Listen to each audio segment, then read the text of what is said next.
तो इसके आपको पहले दो पार्ट्स, एसटीपी दो पार्ट्स में होता है, दो स्टेप्स में होता है, ठीक है। Step 1, step 2। स्टेप 1 जो होता है वो फिजिकल ट्रीटमेंट है, इसमें कोई भी माइक्रोब्स का रोल नहीं है, ठीक है। और दूसरा जो है वो बायोलॉजिकल ट्रीटमेंट, इसमें माइक्रोब्स का रोल है। हम 100 सालों से एसटीपी के उसको यूज कर रहे हैं बेटा, टेक्नोलॉजी को यूज कर रहे हैं, और आज तक कोई भी मैन मेड टेक्नोलॉजी इसको वो नहीं कर पाई है, इससे बेस्ट नहीं हो पाई है एक्सक्रीटा को खत्म करने। इसमें हम क्या करते हैं, ये ऑर्गेनिक मैटर इन्हीं माइक्रोब्स के द्वारा खत्म करवा देते हैं, जो माइक्रोब्स ऑलरेडी सीवेज में प्रेजेंट है, अलग से माइक्रोब्स भी डालने की जरूरत नहीं पड़ती है। तो स्टेप 1 में देखो कुछ नहीं है, हमने पहले फिजिकल गंदगियां निकालनी, ठीक है। हमने ऑर्गेनिक मैटर नहीं रिमूव करना, only sand, soil, pebbles, plastic removed. Organic matter को छेड़ना ही नहीं है, no organic matter is removed, लिख दो ये, organic matter is not removed, बिल्कुल भी रिमूव नहीं किया जाएगा। आपने क्या करना है, पहले एक टैंक में लेना है और इसके ऊपर ऊपर वाली चीजें जो तैर रही है ना, फ्लोटिंग डेब्रिस है, उनको आपने फिल्ट्रेशन की हेल्प से निकाल लेना है। दिस इज फ्लोटिंग डेब्रिस, इसको आपने रिमूव बाय, एनसीईआरटी में टर्म दी हुई है सीक्वेंशियल फिल्ट्रेशन, कुछ नहीं है, फिल्ट्रेशन ही है ये, फिल्टर कर लो, जो भी तैरने वाली चीजें वो हट जाएंगी, सीक्वेंशियल फिल्ट्रेशन से हट जाएगी। फिर आपने इसको एक दूसरे टैंक में डालना है, जो ये बचा हुआ पानी है इसको आपने दूसरे टैंक में डालना। इसमें क्या है, अभी मिट्टी मुट्टी सब कुछ है, अभी इसमें सिर्फ हमने ऊपर तैरता हुआ कचरा हटाया है। जो दूसरा टैंक है बेटा, इसको हमने बोलना है सेटलिंग टैंक। सेटलिंग टैंक के आपको नाम से ही पता चल रहा है, यहाँ पे सेटल डाउन होंगी चीजें, यहाँ पे सेडिमेंटेशन होगी। तो यहाँ पे हमने पानी को ऐसे पड़े रखना है, मतलब ये इसके अंदर जाना चाहिए था, तो इसमें से फ्लूइड बचा वो आपने इसमें डाल दिया, और इसमें जो भी और चीजें डाल दिया। अब क्या है, इसमें क्या है, आप सेटल होने दे रहे हो चीजों को। अल्टीमेटली जितना आपका मिट्टी पत्थर है बेटा, वो सब नीचे बैठ जाएगा पे, ठीक है। यहाँ पे आपका सैंड नीचे बैठ गया, सेडिमेंट हो गया, सॉइल नीचे बैठ गई, पेबल्स पत्थर नीचे बैठ गई, इसको ग्रिट भी बोलते हैं, ग्रिट सारे को मिला के ग्रिट बोलते हैं, तो पूरी आपकी ग्रिट नीचे बैठ गई, ठीक है। अब इसमें ऑर्गेनिक मैटर बचा, अब ऑर्गेनिक मैटर से डील हम करेंगे सेकेंडरी ट्रीटमेंट में, ठीक है, स्टेप 2 में, बायोलॉजिकल ट्रीटमेंट में, या ये इसको प्राइमरी ट्रीटमेंट भी बोलते हैं, प्राइमरी ट्रीटमेंट भी बोलते हैं, इसको सेकेंडरी ट्रीटमेंट भी बोलते हैं, ठीक है। तो यहां हमारा प्राइमरी ट्रीटमेंट का दो पार्ट्स है, प्राइमरी, एक्चुअली स्टेप 1 स्टेप 2 नहीं लिखना चाहिए था, प्राइमरी सेकेंडरी ही लिखना चाहिए था, मेरे को अच्छा नहीं लग रहा देखने में ना।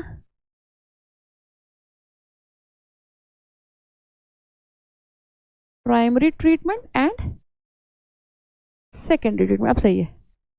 तो यहाँ पे प्राइमरी ट्रीटमेंट में आपके दो पार्ट्स हैं, पहला आपने फ्लोटिंग डेब्रिस हटा लिया सिक्वेंशियल फिल्ट्रेशन से, फिर आपने सेटलिंग टैंक में लेके गया, आपने ये सारा नीचे बिठा लिया।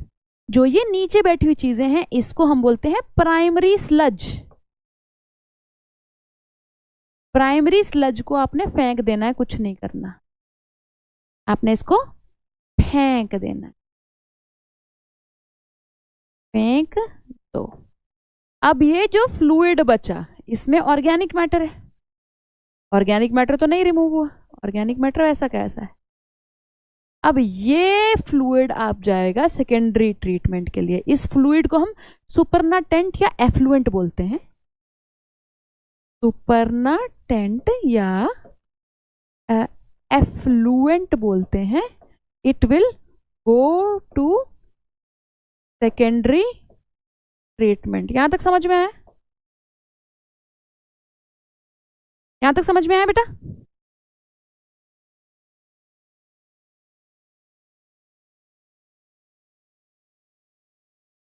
क्लियर है बेटा? जल्दी बोलो।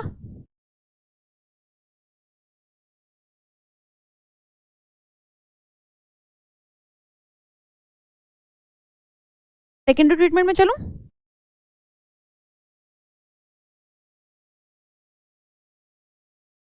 ठीक है, बढ़िया। सेकेंडरी ट्रीटमेंट में आपके पास 3 टैंक्स होंगे। सेकेंडरी ट्रीटमेंट में आपके पास 3 टैंक्स होंगे। 3 टैंक्स आर देयर। अब ध्यान से सुनो कौन कौन से टैंक्स होंगे, ठीक है। पहला टैंक जो होगा इसको बोलते हैं हम एरेशन टैंक। ये मेन टैंक है जहां पे हमारा ऑर्गेनिक मैटर डाइजेस्ट हो रहा है। ऑर्गेनिक मैटर इज डाइजेस्टेड या ऑक्सीडाइज। इसमें क्या होता है, हम इसको छोड़ देते हैं फ्लूइड को और इसमें बहुत सारी एयर पंप करते हैं।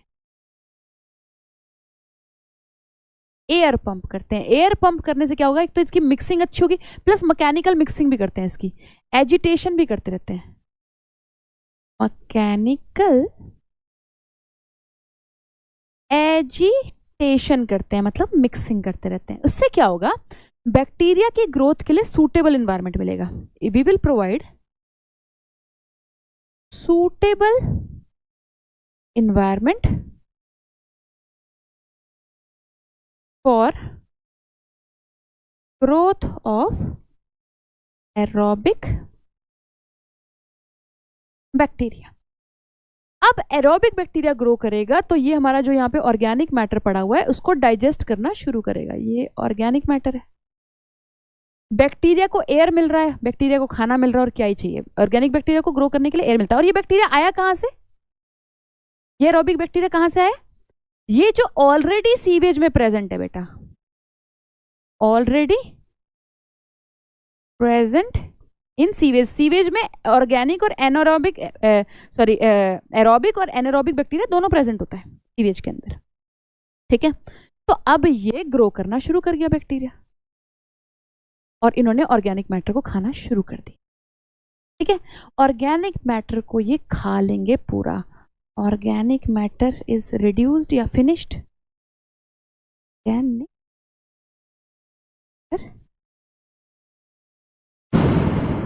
रिड्यूस्ड,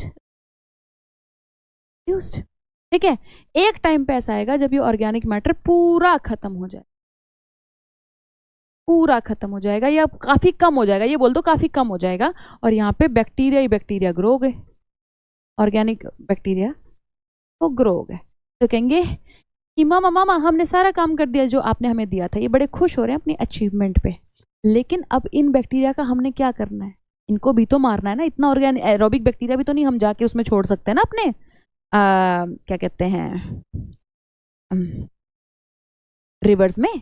तो हम क्या करते हैं, इसका फ्लूइड लेते हैं, सुपरनाटेंट लेते हैं, इसको तो हम रिवर में छोड़ देते हैं, ठीक है। लेकिन ये जो बाकी बैक्टीरिया है इनको हम एक और टैंक में ले जाके सेटल होने के लिए देते हैं।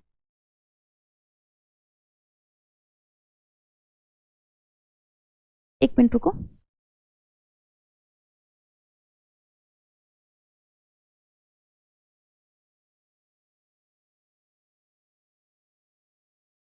दोबारा बताती हूँ। यहाँ पे ऑर्गेनिक मैटर उग गया, sorry I am so sorry, दोबारा बोल रही हूँ मैं। ऑर्गेनिक मैटर खत्म हो गया, यहाँ पे एरोबिक बैक्टीरिया उग गया, इसको हम बोलेंगे फ्लॉक्स। तो ये एरोबिक बैक्टीरिया के गुच्छे हैं। फ्लॉक्स कुछ नहीं होते, बैक्टीरिया प्लस फंजाई के गुच्छे होते हैं, कुछ नहीं होते। बैक्टीरिया प्लस फंजाई के गुच्छे प्लस यहाँ पे ये फ्लूइड जिसको बोलते हैं हम एफ्लुएंट। एफ्लुएंट बच गया जिसमें अब ऑर्गेनिक मैटर है नहीं। ये सारा का सारा सामान आप एक और टैंक में ट्रांसफर कर दो, पूरा का पूरा, फ्लॉक भी और एफ्लुएंट भी एक और टैंक में ट्रांसफर कर दो। यहाँ पे इसको बोलते हैं सेटलिंग टैंक। सेटलिंग टैंक में क्या है, हम वेट करेंगे कि एरोबिक बैक्टीरिया नीचे बैठ जाए, ठीक है। तो ये हमारा एरोबिक बैक्टीरिया पूरा फ्लॉक्स जो है नीचे बैठ गया, यहाँ पे ये एरोबिक बैक्टीरिया ये नीचे बैठ गया, इसको बोलते हैं एक्टिवेटेड स्लज।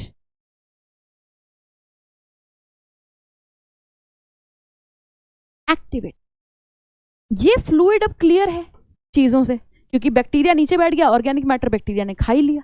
अब ये फ्लूइड क्लियर है, अब ये फ्लूइड को हम रिलीज्ड इन रिवर। लेकिन अब इसका क्या करें, ये कहेंगे मैम दीदी हमें तो इनाम मिलना चाहिए, हमने तो आपकी इतनी हेल्प करी है, ऑर्गेनिक मैटर ने सारा कह दिया कि हाँ, हमने कहा देते हैं तुम्हें इनाम। इन्हें हम पास ऑन करते हैं एक और टैंक में, जिसको बोलते हैं एनारोबिक स्लज डाइजेस्टर। ये आपको सीक्वेंस पता होना चाहिए बेटा, और टैंक्स के नाम पता होने चाहिए। एनारोबिक स्लज डाइजेस्टर, जिसमें हम ये सारे बैक्टीरिया को लेते हैं, ये सारी स्लज को लेते हैं, हम एक्टिवेटेड स्लज को लेते हैं। देखो ये प्राइमरी स्लज से अलग है, प्राइमरी स्लज में तो सिर्फ पत्थर मिट्टी था, ये एक्टिवेटेड स्लज है, इसमें हमारे एरोबिक बैक्टीरिया है, इनको लेते हैं और इनके ऊपर इनको भी खाने वाले बैक्टीरिया रिलीज कर देते हैं। इनकी ही ऐसी तैसी फेर देंगे बेटा, हम यहां से इनके ऊपर एनएरोबिक बैक्टीरिया छोड़ देते हैं। एनएरोबिक बैक्टीरिया इनके ऊपर डाल देते हैं। Anaerobic bacteria will eat aerobic bacteria. Anaerobic bacteria will digest या ईट एरोबिक बैक्टीरिया।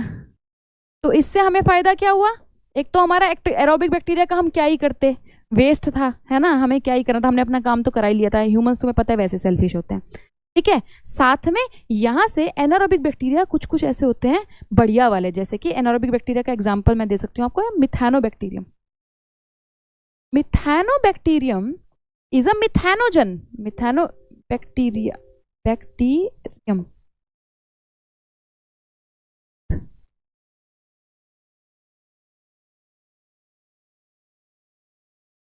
ठीक है। मिथानो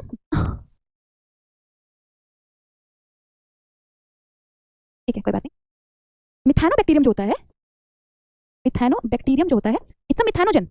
मिथानोजन का मतलब है ये मीथेन गैस प्रोड्यूस करते हैं। तो ये जब इसको खाएगा, मिथानोबैक्टीरियम इसको खाएगा, तो यहाँ से कुछ गैसेस प्रोड्यूस होती हैं, जैसे कि मीथेन, जैसे कि CO2, जैसे कि H2S। इसी को हम गोबर गैस या बायोगैस बोलते हैं बेटा। Biogas is used as fuel. Biogas की कंपोजिशन आ जाती है नीट में। बायोगैस में क्या क्या होता है, मेन कंपोनेंट इसका CH4 होता है, मीथेन होता है, मीथेन को मार्श गैस भी बोलते हैं, ठीक है। तो बायोगैस और मार्श गैस सेम है, लेकिन बायोगैस में और गैसेस भी होती हैं। इसमें CO2 होता है, इसमें H2S होता है, प्लस इसमें H2 भी होता है, थोड़ा सा हाइड्रोजन वगैरह भी रहता है। एफ्लुएंट मींस फ्लूइड, ठीक है। थोड़ा सा बैक्टीरिया हम बचा लेते हैं, जैसे बैक्टीरिया देते हैं ना, जैसे बैक्टीरिया हम इधर देते हैं ना, तो हम थोड़ा सा बैक्टीरिया निकाल के वापस एरेशन टैंक में डालते हैं। स्मॉल अमाउंट ऑफ बैक्टीरिया हम यहाँ से एक्टिवेटेड स्लज से उठा के, ध्यान से सुनो मैं क्या बोल रही हूँ, एक्टिवेटेड स्लज से उठा के हम थोड़ा सा बैक्टीरिया वापस में डाल देते हैं, ताकि आगे भी डाइजेशन में हेल्प मिलती रहे, जो हमारा और ऑर्गेनिक मैटर आएगा। अब कहोगे मैम आप ऑर्गेनिक मैटर तो अपने बैक्टीरिया साथ लेके आता है यहाँ से बैक्टीरिया आता है, लेकिन हम उनको हेल्प करने के लिए और कुछ बैक्टीरिया भी यहाँ से डाल देते हैं। तो एक्टिवेटेड स्लज का कुछ थोड़ा सा ही पार्ट जिंदा रह जाता है, वापस एरेशन टैंक में डाल देते हैं, सेटलिंग टैंक से, नहीं तो बाकी सब एनारोबिक स्लज डाइजेस्टर में आता है। समझ में आया? लास्ट कॉन्सेप्ट समझाना है मुझे सिर्फ इसका, बता रही हूँ प्रांजलि। BOD का कॉन्सेप्ट समझाना है मुझे तुम्हें, ये प्रोसेस समझ में आया? सेकेंडरी ट्रीटमेंट को बायोलॉजिकल ट्रीटमेंट क्यों कहते हैं? क्योंकि बैक्टीरिया इन्वॉल्व है। प्राइमरी ट्रीटमेंट में कोई बैक्टीरिया इन्वॉल्व नहीं है। सारी स्टेजेस बता तो दी मैंने ज़ावेरिया। अरे कुछ याद ही नहीं करना बेटा, कैसी बातें कर रहे हो तुम? कुछ तो कर दिया हमने। पहले प्राइमरी फिर सेकेंडरी। प्राइमरी में पहले फिल्ट्रेशन,